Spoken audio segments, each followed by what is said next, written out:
നമസ്കാരം, ഞാൻ doctor Nabeel Faisal, paediatric കാർഡിയോളജിസ്റ്റാണ്.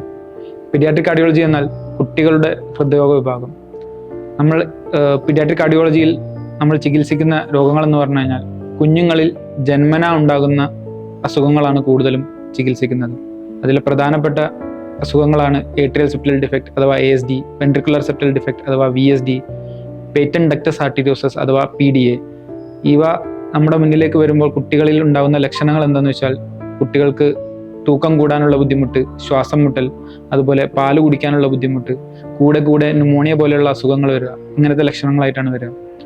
ഇതുകൂടാതെ മറ്റൊരു ഗ്രൂപ്പാണ് നീല കളർ ഉണ്ടാകുന്ന തരം അസുഖങ്ങൾ. അതിലാണ് നമ്മൾ കോമൺ ആയിട്ട് കാണുന്നത് tetralogy of fallow, transposition of great arteries, TAPVC എന്നീ അസുഖങ്ങളുമായിട്ട് കുഞ്ഞുങ്ങൾ വരാറുണ്ട്.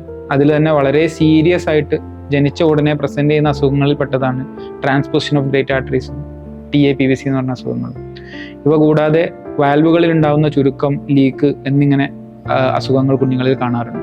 കൃത്യമായിട്ടുള്ള രോഗനിർണയം, കൃത്യസമയത്തുള്ള ചികിത്സയും ഇങ്ങനെയുള്ള അസുഖങ്ങളിൽ വളരെ പ്രധാനപ്പെട്ടതാണ്. മേൽപ്പറഞ്ഞ അസുഖങ്ങൾക്കുള്ള രോഗനിർണയവും ചികിത്സാ രീതികളും നമ്മുടെ മൂപ്പൻസ് മെഡിക്കൽ കോളേജിലെ പീഡിയാട്രിക് കാർഡിയോളജി വിഭാഗത്തിൽ ലഭ്യമാണ്.